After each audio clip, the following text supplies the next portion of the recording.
So in today's class, we are going to learn about regular expressions. Regular expressions are actually a form, you can say it is a expression in which you can write the languages which can be accepted by the finite state machine. Till now, जो भी हम पढ़ रहे थे वो हम ये देख रहे थे कि हम मशीन्स के बारे में पढ़ रहे थे। मशीन्स जो ये बताती थी कि दी हुई लैंग्वेज वैलिड है या नहीं है। ठीक है। So they are in a way we can say that कि they are acting as were acting as set acceptor. ठीक है। So for every set acceptor there is a set generator. what I'm trying to say is कि finite state machine was working there as set acceptor. It tells us that whether the given language or whether the given language set is acceptable by the machine, by the designed machine or not. ठीक है।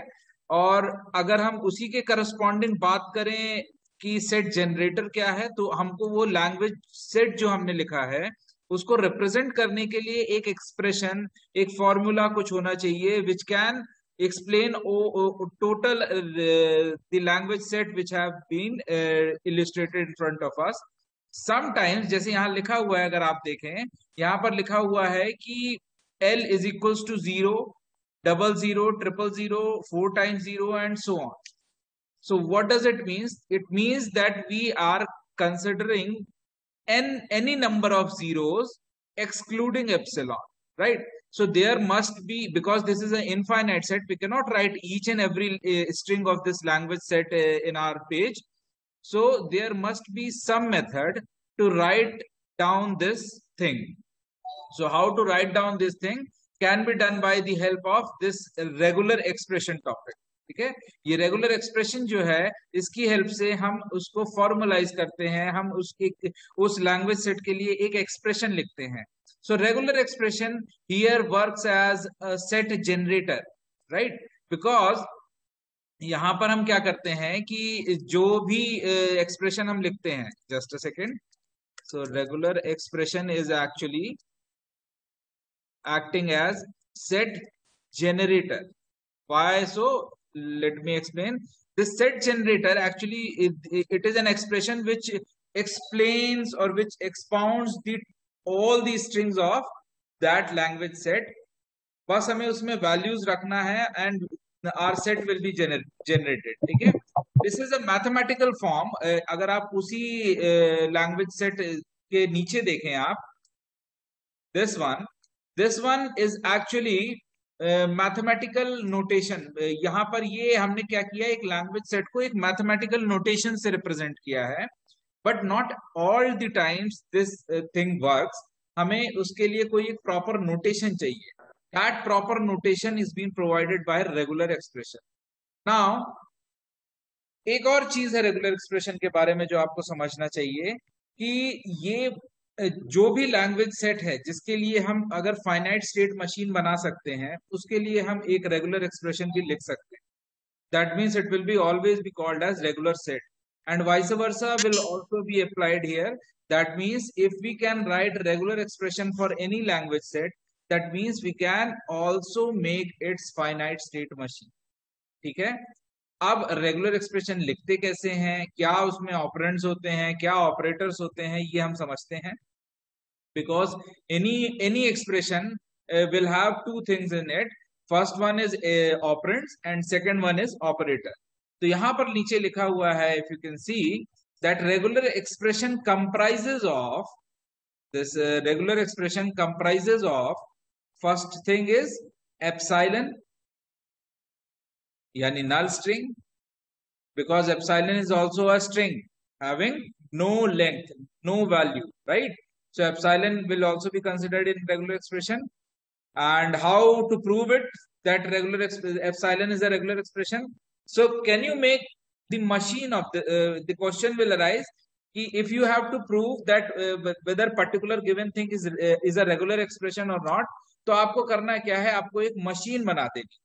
अगर उसकी machine possible है, that means that expression or that thing is a regular expression. अगर finite state machine बन जाएगी तो yes it is a regular expression. तो अगर हमको कोई पूछे कि हम एप्सिलॉन की का मशीन कैसे बनाएंगे, तो what I will do, I will make an initial state and make it as final.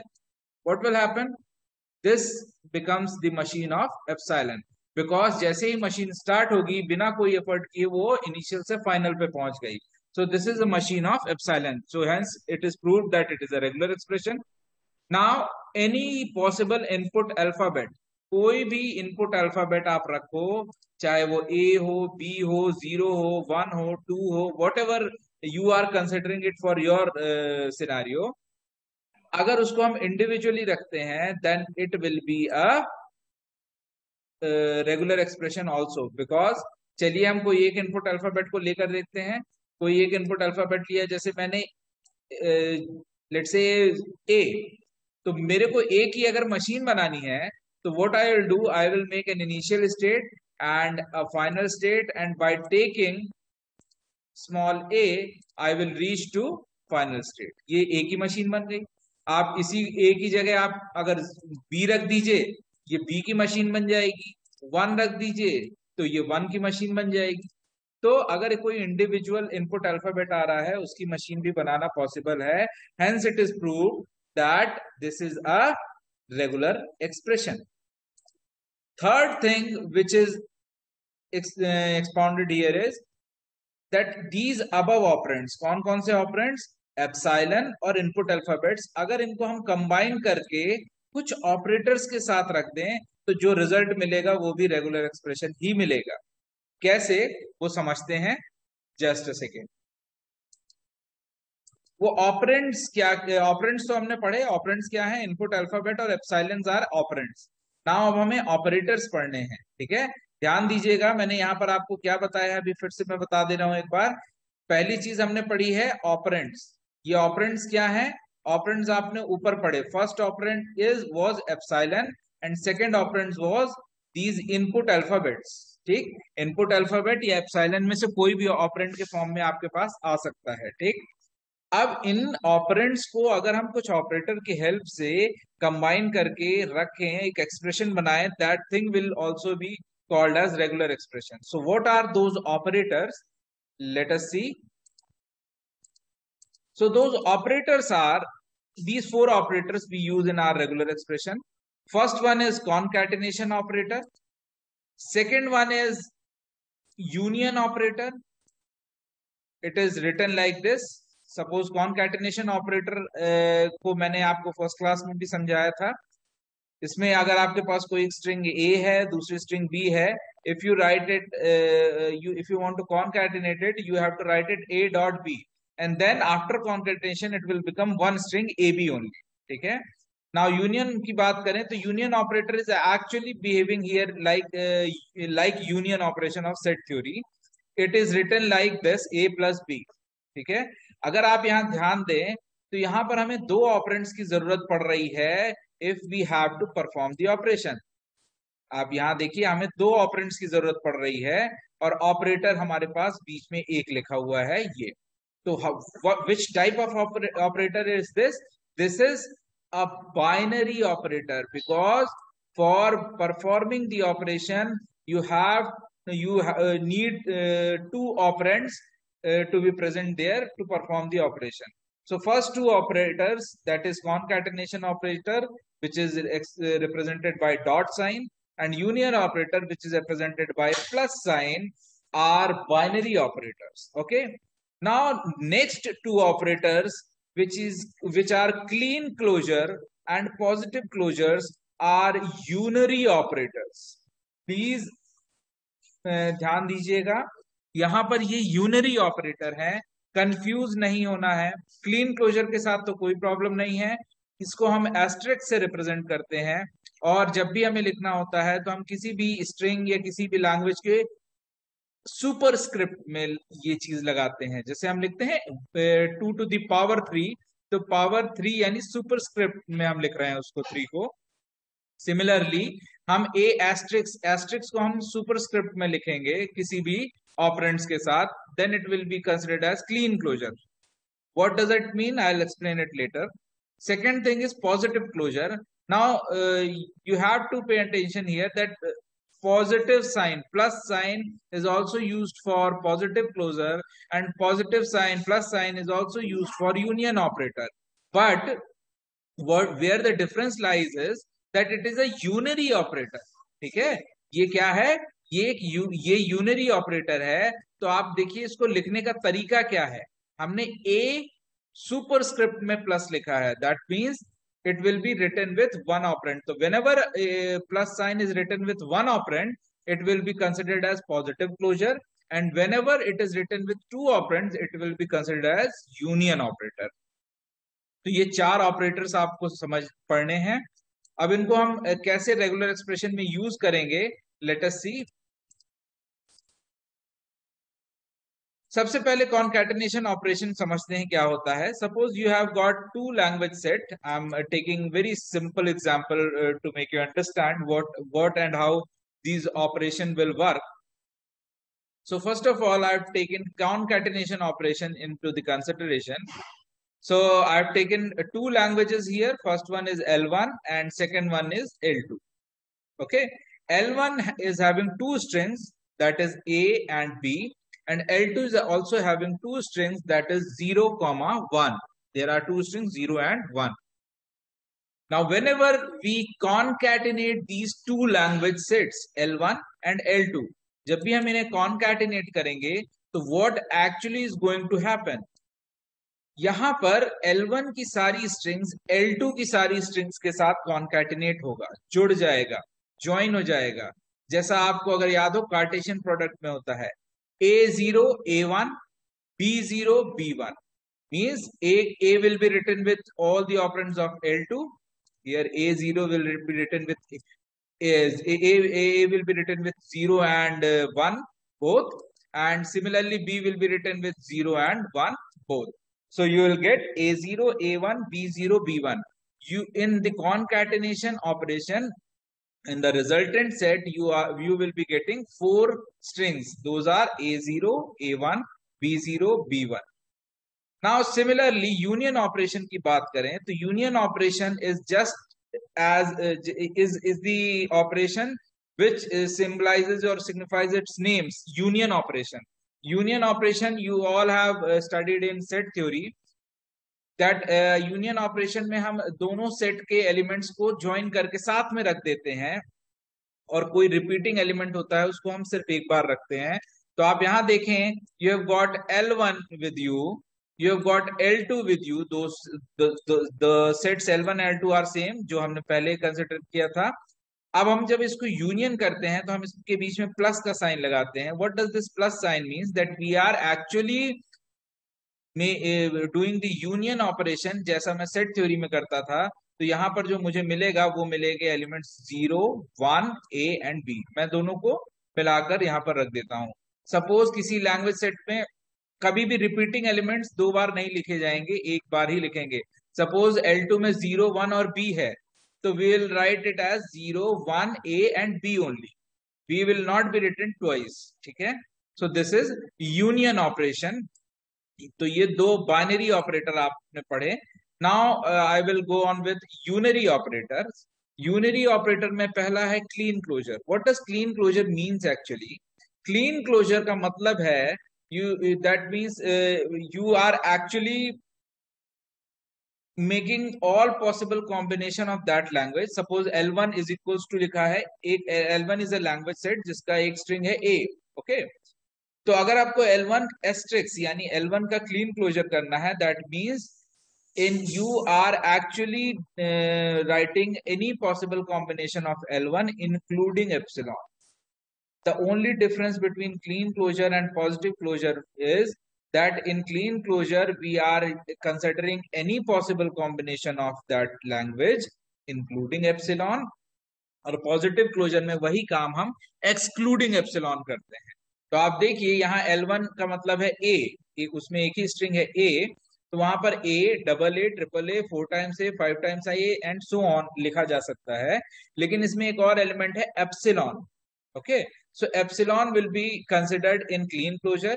Where as in positive closure अगर आप देखें तो यहाँ पर सिर्फ एप्सिलॉन नहीं लिखा है, rest of the set is exactly same as it was in clean closure. So here it is any possible combination of L1 excluding epsilon, right? It is also written like this. Just a second. Let me explain you the mathematical notation of this L1. Yes. L1 is equals to, let me write it like this. It is actually, जैसा हम summation लिखते हैं वैसे हम union लिख रहे हैं यहाँ पे. Union I is equals to 0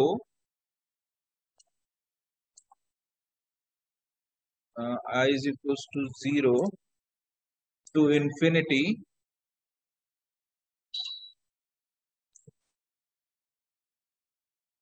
L raised to the power I.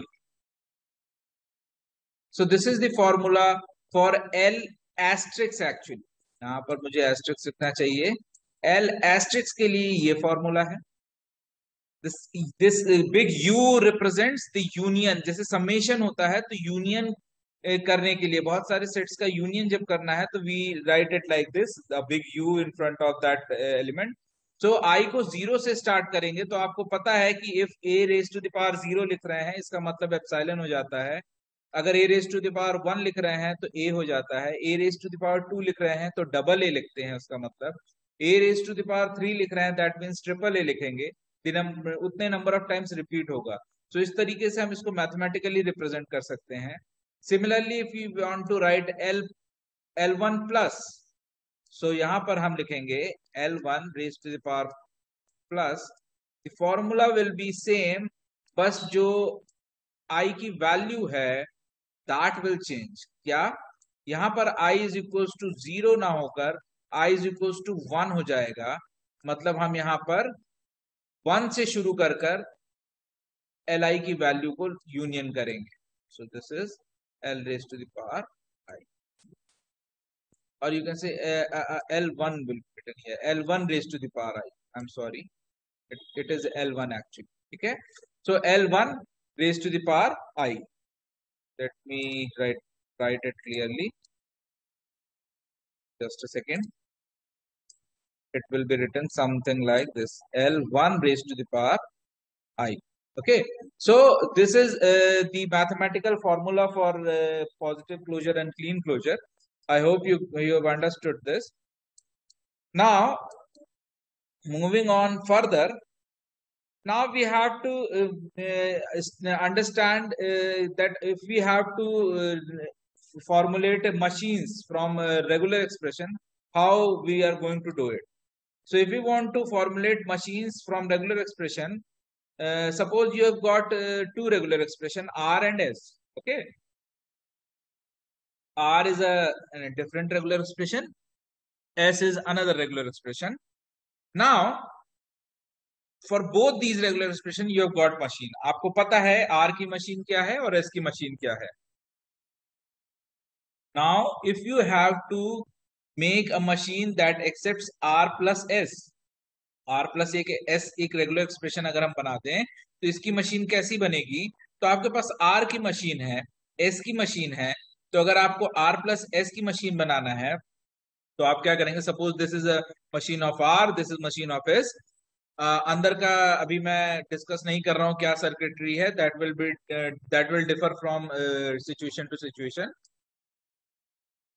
Now if you have to make a machine of R plus S, हम एक न्यू इनिशियल स्टेट बनाएंगे, एक न्यू फाइनल स्टेट बनाएंगे और इनको हम R से और S से एप्सिलॉन ट्रांजिशन से जोड़ देंगे. That's it. We will join these states in parallel. जब भी हम R plus S की बात करते हैं तो R और S की मशीन को पैरेलल में अगर हम जोड़ दें तो R plus S की मशीन बन जाएगी. सिंपल कंसेप्ट है ये. अब हम कॉनकैटिनेशन की बात करें कि R डॉट S की कैसे बनेगी, तो ये तो बिल्कुल सिंपल है. जैसे वहां पे हमने पैरेलल में जोड़ दिया, यहां पर हम इन मशीन्स को सीरीज में जोड़ देंगे. R की इनिशियल को हम इनिशियल मान लेंगे एंड S की फाइनल को हम फाइनल मान लेंगे और इन दोनों को एक एप्सिलॉन ट्रांजिशन से हम ज्वाइन कर देंगे and will get our R dot S machine. अगर हमें आर प्लस की मशीन बनानी है तो हम क्या करेंगे, R plus means any possible combination of R excluding epsilon. तो इन दैट सिचुएशन हमारे पास आर की मशीन है, मैं क्या करता हूं, एक इनिशियल स्टेट बनाता हूं, एक फाइनल स्टेट नहीं बनाता हूं, इनको एप्सिलॉन की मदद से जोड़ देता हूं। और सिंस आर प्लस लिखा है मतलब any possible combination of R, मतलब हम कितनी बार भी, एक बार आ सकता है, दो बार, तीन बार, चार बार, तो मैं क्या करूंगा उसको एक लूप से बार बार मैं आर को ले लूंगा और उस लूप का ट्रांजिशन रखूंगा epsilon. With no effort I can go back to initial state of R and again I will take R and R and R any type number of times, और जब मुझे फाइनल पे जाना है I will reach to the final and this is the way I will make the machine of R plus. A slight modification in R asterisk will be like this। यहां पर आप ध्यान दें, R प्लस और R asterisk में बस इतना difference होता है कि यहाँ पर एप्सिलॉन स्ट्रिंग नहीं होती है और वहां एप्सिलॉन स्ट्रिंग होती है। तो in machine of R asterisk what we'll do, we'll make one new initial, we'll make one new final, I will join these states with epsilon transition। R से मैं क्या करूंगा, एक पीछे का लूप बनाऊंगा एप्सिलॉन ट्रांजिशन की मदद से जो बार बार आर को ले सके, और इनिशियल से फाइनल में मैं क्या करूंगा, एक एप्सिलॉन ट्रांजिशन बना दूंगा जिससे इस लैंग्वेज सेट में एप्सिलॉन भी इस मशीन में एक्सेप्ट हो जाए। तो this is the method by which I can make the machine of R plus, R asterisk, R plus S and R dot S.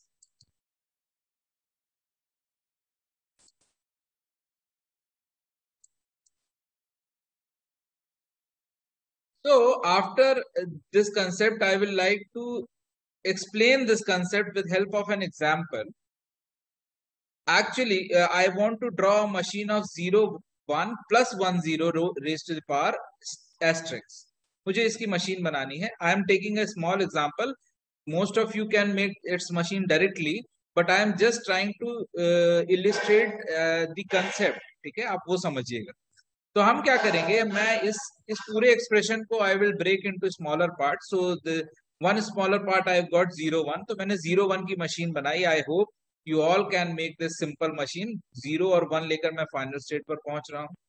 Similarly मैं 1, 0 की मशीन बनाऊंगा, तो you can also make this 1, 0 machine, बस वहां पर input alphabet exchange हो जाएंगे। So if I have got 0, 1 की मशीन एंड 1, 0 की मशीन, तो मैं इन दोनों को अगर पैरेलल में जोड़ दूंगा तो मुझे 0, 1 प्लस 1, 0 मिल जाएगा। सो यस, मैंने, आप देखिए यहां पर क्या किया, मैंने यहां पर 0, 1, 0 और 0, 1 की मशीन को पैरेलल में जोड़ दिया है। This is the machine of 1, 0 and this is the machine of 0, 1। मैंने यहाँ पर स्टेट के नाम चेंज कर दिए हैं, A dash, B dash, C dash लिख दिया है, बिकॉज दोनों नाम सेम रहेंगे तो इट विल कॉन्फ्लिक्ट, आपको कैलकुलेशन में भी प्रॉब्लम होगा further. So I have change its name, rename कर दिया है। You can rename state any number of time. So 1, 0 और 0, 1 को मैंने क्या किया, एक नई इनिशियल स्टेट ली और एक नई फाइनल स्टेट ली और उसको एप्सिलॉन ट्रांजिशन से ज्वाइन कर दिया। अगर आपको याद हो तो यही एक सिनेरियो देख रहे थे आपके पास। ऊपर वाला बॉक्स अगर आप देखें तो ये था आर, जब अभी हम समझ रहे थे इस कंसेप्ट को। So this concept was R and this concept this machine was S. Okay, ये देखिए, this machine was S. Yes, तो ये आर था, ये एस था, हमने इसको पैरेलल में जोड़ दिया विद दैट कंसेप्ट, तो हमें 0 प्लस 0, 1 प्लस 1, 0 की मशीन मिल गई। Done. Then what we will do, then अब हमें एस्ट्रिक्स लगाना है। इस पे एस्ट्रिक्स लगाने के लिए मैंने क्या किया, मैंने एक और इनिशियल और एक और फाइनल जोड़ा, एक नया इनिशियल और नया फाइनल जोड़ा, उसको एप्सिलॉन से मैंने कनेक्ट किया। और अब मुझे करना क्या है, सबसे पहले तो मुझे इस मशीन की लैंग्वेज को बार बार लेना है। क्यों? क्योंकि एनी एस्ट्रिक्स का मतलब ही होता है any possible combination of that language, मतलब एक बार भी आ सकता है, दो बार, 10 बार। तो मैं एक लूप बनाऊंगा पीछे की तरफ फ्रॉम वाई टू एक्स, जो इस लैंग्वेज को बार बार एक्सेप्ट करेगा, बार बार लेगा, और उसको मैं एप्सिलॉन से मूव करूंगा। नाउ ये तो मेरे लिए, ये तो मेरे पास बन गया any possible combination. Now I have to include epsilon also, क्योंकि एस्ट्रिक्स का मतलब होता है इंक्लूडिंग एप्सिलॉन। तो मैं इनिशियल से फाइनल एक और एप्सिलॉन की ट्रांजिशन बनाऊंगा और डायरेक्ट मैं फाइनल पे पहुंच जाऊंगा. So in this way I can make the machine. Now this machine has too many epsilon production, जिसको मैं बाद में रिमूव भी कर सकता हूं. This is the easiest way to make a machine. But gradually जैसे जैसे आप क्वेश्चंस लगाएंगे, you will get enough experience कि आप डायरेक्टली उसका मशीन बना सकते हैं. But this is the layman approach कि आपको कैसे एक मशीन को डिजाइन या कंस्ट्रक्ट करना है. बाद में आप इसको डीएफए में कन्वर्ट करके कोड भी कर सकते हैं. But for now it is a machine which can function with which can function in the same way जो ये लैंग्वेज स्ट्रिंग्स को एक्सेप्ट जनरेट करेगा, ये मशीन उनको एक्सेप्ट करेगा. So I hope you got this concept.